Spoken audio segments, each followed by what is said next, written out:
오늘은 오투 30쪽 설명입니다. 오투에 보면은 자, 이번 단어는 이온에 대해서 배우게 되는데요. 이온.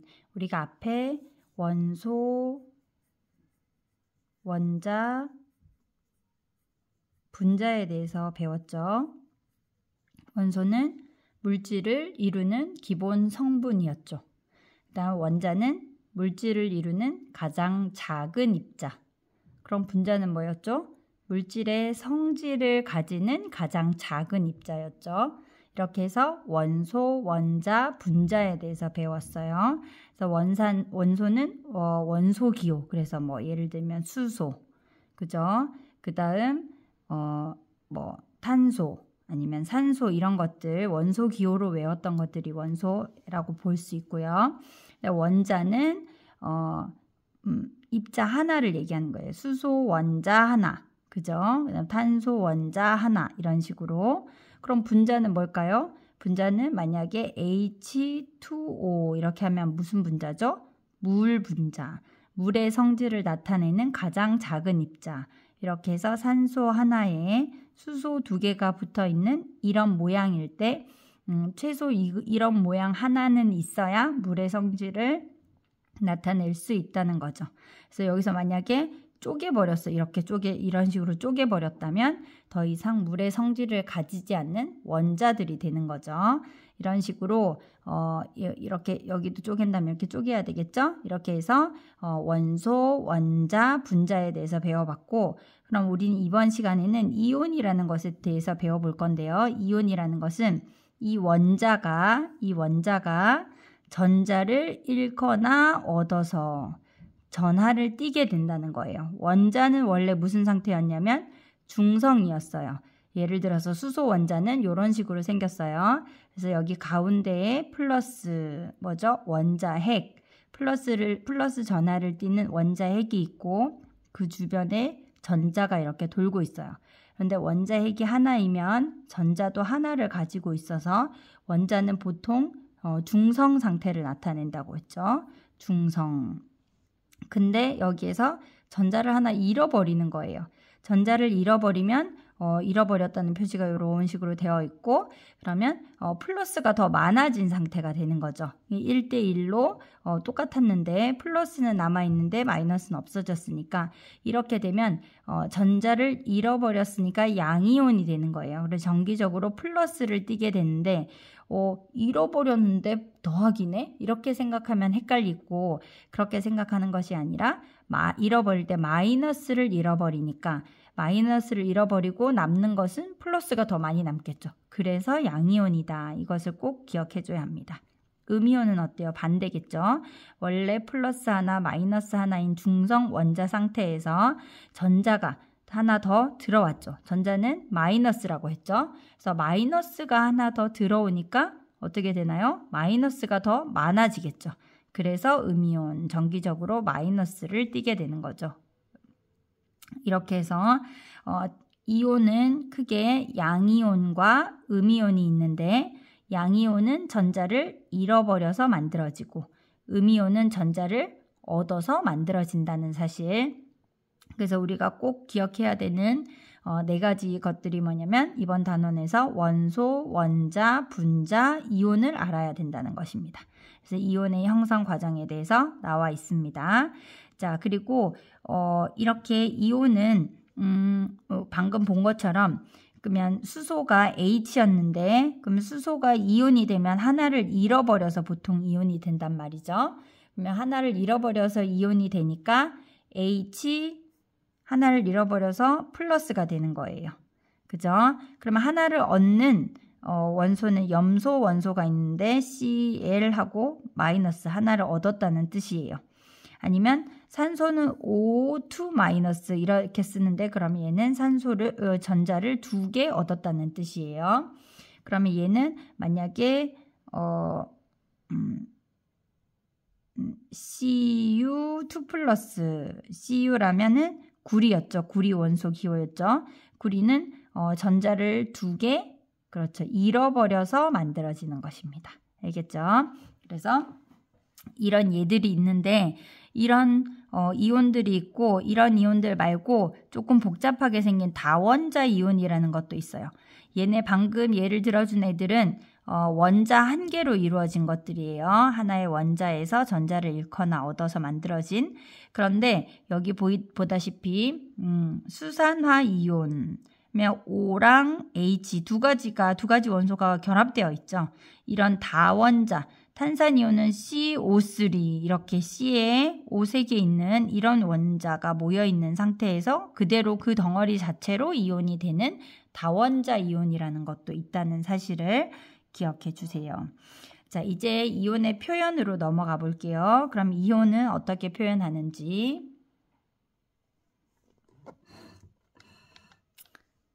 잠깐만. 네, 이제 책의 위치를 조금 옮겼는데요.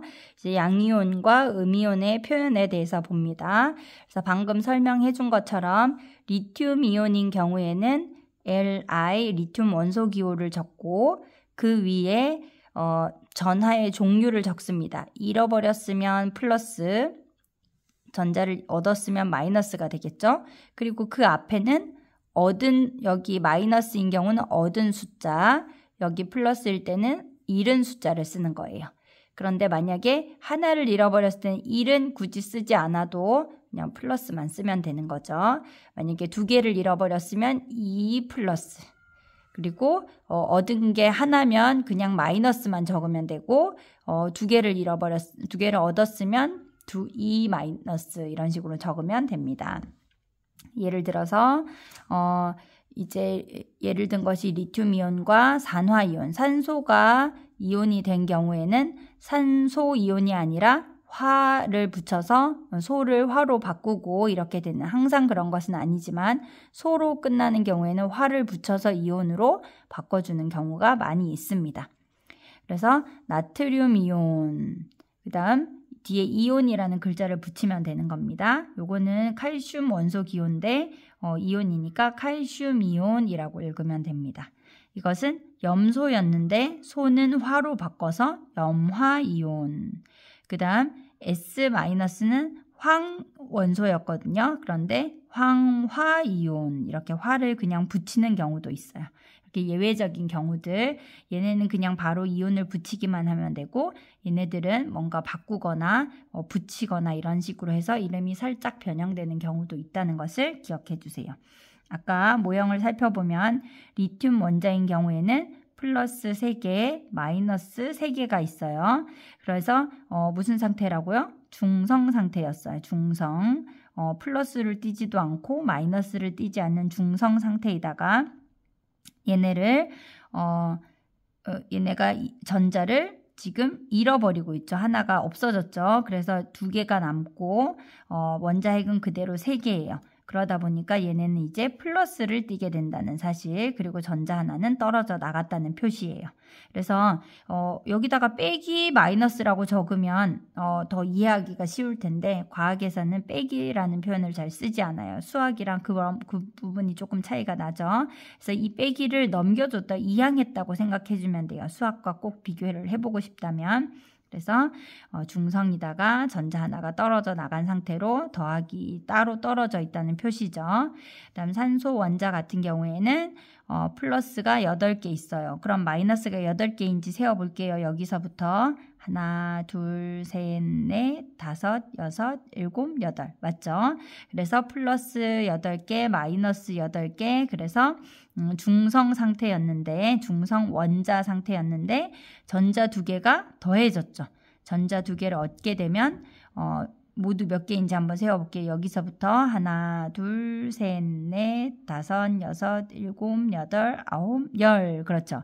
아까 전자가 8개밖에 없었는데 2개가 더 들어오면서 10개가 됐죠. 그러면 플러스는 그대로 8개인데 전자가 10개가 됐으니까 마이너스가 2개 더 많아진 거죠. 그래서 5, 2 마이너스 이렇게 써주는 겁니다. 알겠죠? 그 다음 여러 가지 이온의 이름과 이온식이 있는데, 자, 얘네들은 우리가 암기를 하고 있어야 그 내용을 문제나 아니면 이제 어떤 내용에서 읽을 때 바로바로 사용할 수가 있겠죠. 그래서 이것을 알게 되면 이제 나중에 3학년 때 배우게 되는 화합물에 대한 것들도 조금 더 쉽게 할 수 있습니다. 그래서 일단은 반드시 외워야 된다는 거. 이것은 영어의 알파벳과 같은 거라고 생각해 주면 됩니다. 자, 하나씩 읽어봐 줄게요. 수소이온 H+, 나트륨이온 Na+, 칼륨이온 K+, 암모늄이온 NH4+, 칼슘이온 Ca2+, 철이온 Fe2+, 구리이온 Cu2+, 마그네슘이온 Mg2+, 염화이온 Cl-, 플루오린화이온 F-, 수산화이온 OH-, 질산이온 NO3-, 산화이온 O2-, 황화이온 S2-, 탄산이온 CO3-, 황산이온 SO4-. 자, 이것들이 저절로 우리가 구구단 외워서 뭐 3, 4, 12 이렇게 튀어나오듯이 황산이온 하면 이 모습이 그대로 떠오를 수 있도록 덩어리로 다 외워줘야 된다는 것입니다. 얘네들은 모두 일가 양이온이라고 해요. 하나를 잃어서 전자 하나를 잃어서 양이온이 된 아이들. 얘네는 금속 원소들이 주로 전자 두 개를 잃어버려서 이가 양이온이 됩니다. 그죠? 그리고 얘네들은 일가 음이온들, 여기는 이가 음이온들. 나름의 규칙을 정해서 외워주면 되는데요. 자, 얘네가 이렇게 되는 이유는 수소이온, 이것은 지금 배우는 교육과정은 아니지만 이해를 돕기 위해서 잠깐 설명을 해본다면 원자핵이 있고요. 원자핵이 있는데 이 원자핵 주변에 전자들이 돌고 있는 궤도가 한 개만 있는 것이 아니라 여러 개 있어요. 여러 개의 궤도가 있는데 자, 이 궤도들의 첫 번째 궤도에 2개가 들어갈 수 있습니다. 2개가 들어가면 안정한 상태라고 해요. 그러면 전자가 이렇게 리튬과 같이 3개인 경우에는 첫 번째 껍질에 첫 번째 궤도에 2개를 채운 다음에 전자 껍질이라고도 표현하거든요. 양파처럼 생겼죠. 그래서 그러면 2개를 채우면 안정화된 상태에서 한 개는 이 첫 번째 껍질에 넣는 것이 아니라 그 다음 껍질에 들어가게 채워지게 됩니다. 그 다음 껍질에는 8개를 채울 수가 있어요. 그런데 일단 얘는 3개밖에 없으니까 하나, 2개 하고 한 개는 바깥 껍질에. 그러면 얘가 뭔가를 마찰을 시킨다던가 어떤 물에 녹인다던가 그렇게 했을 때 전자들의 변화가 생기면 안에 있는 2개는 안정화되어 있으니까 두고 그 바깥에 있는 전자가 잃어버려지게 됩니다. 쉽게 잃어버려. 그러면 여기에 안정화되려면 7개를 채우는 게 쉽고 빠를까요? 아니면 하나를 잃어버려서 안정된 상태를 찾는 것이 쉽고 빠를까요? 그렇죠? 하나를 잃어버리는 게 더 쉽고 빨라서 얘는 하나를 잘 잃어버립니다. 그래서 리튬은 여기 빠져 있지만 Li+ 이렇게 같이 하나 적어주고 내가 공부하다가 이거는 여기 표에 없었는데 하는 것들은 이 표에 추가적으로 적으면서 외워가면 됩니다. 여기에 이거 말고도 MnO4- 망가니즈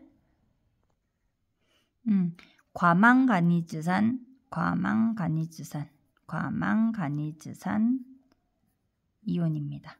이런 식으로 적어가면서 내가 채워가면서 하면 됩니다. 빠진 것이 있으면 채워주세요. 그런 식으로 해서 이렇게 읽게 됩니다. 그럼 얘네는 보통 여기 제일 바깥 궤도에 2개가 있다 보니까 2개를 잘 잃어버리는 아이들이에요. 얘는 어떻게 되냐면 이 바깥 궤도에 7개를 갖고 있어요. 바깥 궤도에 7개를 갖고 있으면 하나를 더 채우면 더 안정화되기가 쉽겠죠. 그래서 얘네는 하나를 잘 얻는다고 합니다. 이 내용은 이것을 외울 때 뭔가 원리를 이해하고 외우고 싶은 친구들을 위해서 설명해드린 거니까 이거는 굳이 몰라도 이해가 안 되면 우선 넘어가도 좋습니다. 일단 암기해야 된다는 거 기억해 주세요.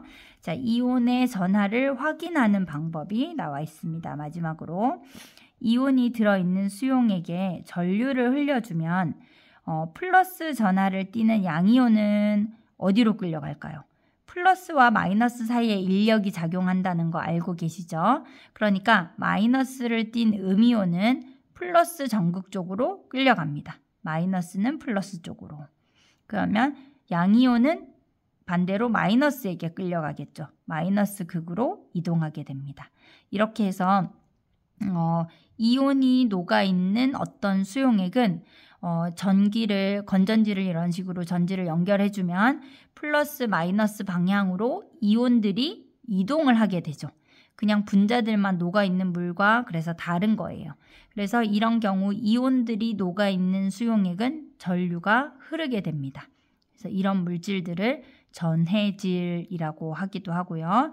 아무튼 이런 것들이 여기 플러스 강의 부분에 살짝 나와 있는데요.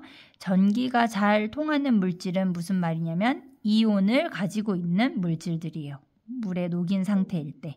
그래서 이온 음료 같은 경우에 거기에 나트륨 이온, 칼슘 이온 이렇게 심한 운동이나 땀을 많이 흘렸을 때 우리 체액의 균형이 깨지니까 그런 것들을 빠르게 보충하기 위한 방법으로 이온 음료를 마시는데 그 이온 음료의 옆에 라벨을 보면 어떤 이온들이 들어있는지 나와 있어요. 관심을 가지고 이제 배웠으니까 한번 살펴봐도 좋겠어요.